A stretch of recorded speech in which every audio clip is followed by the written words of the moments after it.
बहुत समय पहले की बात है। एक सैफपुरा नाम का गांव हुआ करता था। उस गांव में एक फैक्ट्री मालिक और साथ ही उसकी बीवी और उसके एक लड़की एक लड़का रहा करता था। लड़की का नाम बिमला और लड़के का नाम रोहन था और उसकी बीवी का नाम स्वाति था। वह रोज़ अपनी फैक्ट्री में काम करने जाता और शाम को वापस घर आता था। एक दिन की बात है, जब वह फैक्ट्री में होता है तो एक आदमी उसके पास काम मांगने के लिए आता है। भाई साहब, क्या आप ही यहाँ के मालिक हैं? मैं यहाँ काम मांगने के लिए आया था। जी हाँ, मैं ही यहाँ का मालिक हूँ। क्या काम कर लेते हो तुम? मालिक साहब, मैं मजदूरी कर लेता हूँ और बाकी और काफ़ी सारे काम कर लेता हूँ। अच्छा, तो तुम सिर्फ मजदूरी कर सकते हो।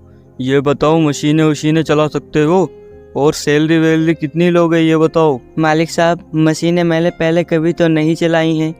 देख लूँगा, हो सकता है चला लूँ, और सैलरी जो आप देंगे मैं वही रख लूँगा। अरे नहीं, ऐसा नहीं होता। मैं क्या पता कुछ भी ना दूँ। तुम्हें अपनी बात पहले खुलकर रखनी चाहिए। तुम कितने पैसों में काम करोगे ये बताओ? अच्छा मालिक साहब, जब आप पूछ ही रहे हैं तो मैं बता देता हूँ। मुझे कम से कम 10,000 रुपये महीना चाहिए मालिक साहब। हाँ, अब हुई ना वही बात। यार देखो, मैं तो तुम्हें इतने पैसे नहीं दे सकता और इस टाइम मेरी फैक्ट्री में काम भी हल्का चल रहा है।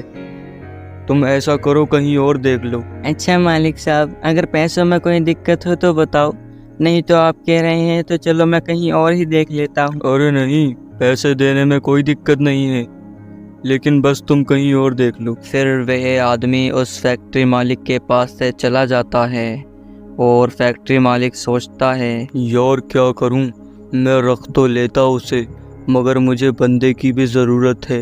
लेकिन क्या करूं, वो अपने पैसे ही इतने बता रहा था और उससे काम भी तो नहीं आता। सब काम तो मुझे ही करना पड़ता। चलो कोई बात नहीं, अब कोई और आगा तो देखा जाएगा। फिर शाम होते ही वह फैक्ट्री मालिक अपने घर आ जाता है। घर आता है तो उसकी बीवी उससे बोलती है, और जी, आजकल फैक्ट्री में काम धाम कैसे चल रहा है? आजकल तुम मुझे कुछ परेशान लग रहे हो। क्या हुआ? कोई बात है क्या? कोई बात है तो मुझे बताओ। अरे नहीं, कोई बात नहीं है, बस वही काम करने वाले बंदे नहीं मिल पा रहे हैं। जो मिलते हैं उनसे काम करना आता नहीं है और वो अपने पैसे भी इतने बताते हैं। जैसे आज की ही बात ले लो, एक आदमी आया था काम मांगने।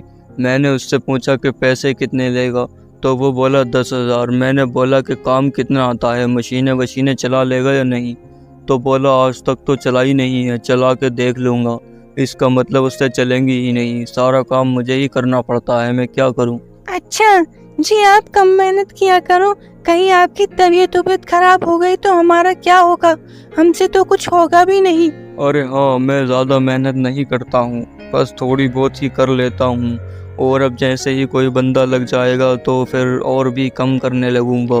फिर अगले दिन सुबह होते ही वह फिर फैक्ट्री पहुँच जाता है। तो फिर अगले दिन एक नया बंदा काम मांगने के लिए आता है। मालिक साहब, मुझे काम की ज़रूरत थी। मैं काम मांगने के लिए आया था। क्या मुझे आपके पास काम मिल सकता है? हाँ बिल्कुल, काम मिल सकता है। काम क्यों नहीं मिलेगा? ये बताओ क्या क्या काम कर लेते हो तुम, और सैलरी वैलरी क्या लोगे? मालिक साहब, मैं काम तो सारा कर लेता हूँ। मजदूरी का काम भी कर लेता हूँ और मशीनें वशीनें भी सारी चला लेता हूँ, और सैलरी मैं 9,000 रुपये लूँगा। अच्छा चलो सही है, तो तुम कल से काम पर आ जाना। मुझे तुम्हारी सारी बातें मंजूर हैं, लेकिन काम ईमानदारी से और लगन से करना, क्योंकि मुझे धोखेबाज लोग बिल्कुल पसंद नहीं हैं। ठीक है? हाँ मालिक साहब, ठीक है। मैं बिल्कुल ईमानदारी और लगन से काम करूँगा। आपको शिकायत का कोई मौका नहीं दूँगा। और फिर अगले दिन वह काम पर आता है। ऐसे ही वह रोज़ काम पर आने लगता है। तो और जो वर्कर थे वह उससे जलते थे, क्योंकि वह बहुत ही मेहनत और लगन से अपना काम किया करता था। तो वह वर्कर उस पर चोरी का इल्ज़ाम लगा देते हैं और मालिक को बता देते हैं। तो फिर मालिक उसे वहाँ से निकाल देता है। अरे यार, मेरी तो किस्मत नहीं, पता ही नहीं क्या लिखा है।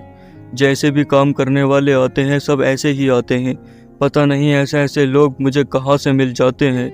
बताओ, वो आया पहले, उससे कोई काम नहीं आता था, अब ये आया, ये चोरी निकला। अब मैं क्या करूं यार, बड़ा परेशान हूं। अब देखते हैं चलो क्या होगा। फिर वह शाम को घर आ जाता है और उसकी बीवी फिर उससे बोलती है, क्या हुआ जी, कोई आपको वर्कर काम करने वाला मिला या नहीं मिला? ये अभी तक आप खुद ही मेहनत कर रहे हो? और क्या बताऊं तुम्हें, आया था तो एक बंदा लगने के लिए और मैंने उसे काम पर रख भी लिया था।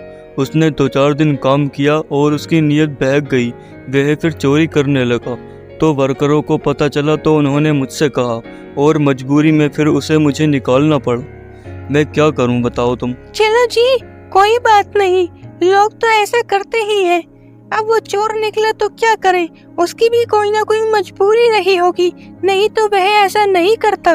उसके बाद जब अगले दिन वह अपनी फैक्ट्री जाता है तो जाकर देखता है कि उसकी फैक्ट्री तो पूरी जली पड़ी है। यह देखकर वह बिल्कुल हक्का बक्का रह जाता है और बोलता है, हाय मेरी किस्मत, ये क्या हो गया, अब तो मैं बर्बाद हो गया, मैं कंगाल हो गया, अब मैं क्या करूँगा, मेरे पास एक फैक्ट्री का ही तो सहारा था। ए मेरे ऊपर वाले, ये क्या हो गया और कैसे हो गया ये। वह वहीं एक सार रोने लगा और फिर अपने घर आया। घर आकर उसने अपनी बीवी को सारी बात बताई। अरे आज हमारी फैक्ट्री जल गई और हमारा सारा उसमें जो सामान था वो भी जल गया। अब बताओ क्या होगा, हमारे तो अब खाने के लौले पड़ जाएंगे। एक ही सहारा था हमारे पास, फैक्ट्री, और वो भी पूरी जल गई।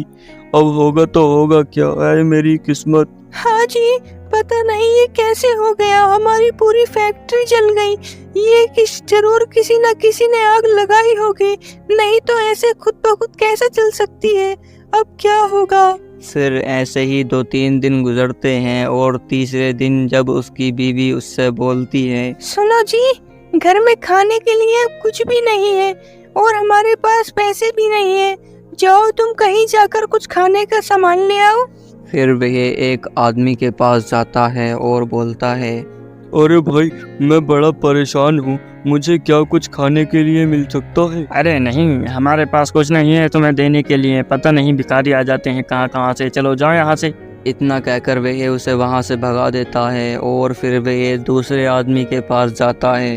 भाई मैं बड़ा ही परेशान हूँ, मेरी फैक्ट्री जल गई है और मेरे घर में खाने के लिए कुछ नहीं है, क्या तुम मुझे कुछ खाना दे सकते हो? अरे कौन है तू और क्या करना है यहाँ, चल निकल यहाँ से, हमारे पास कुछ खाना वाना नहीं है। पता नहीं आ जाते हैं कहाँ कहाँ से भिखारी, तुम्हें कोई और काम है या नहीं, चलो जाओ यहाँ से। फिर वे बेचारा बहुत ही ज़्यादा परेशान हो जाता है और एक पेड़ के नीचे जाकर बैठ जाता है और रोने लगता है।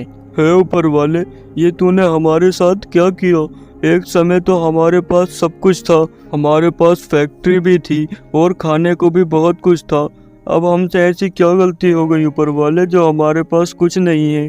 अब तो हमारे पास खाना भी नहीं है, ऊपर वाले कुछ तो खाने को दे। वह इतना बोल ही रहा होता है कि जिस पेड़ के नीचे वह बैठा था उस पेड़ से एक सार सोने और पैसों की बरसात होने लगती है।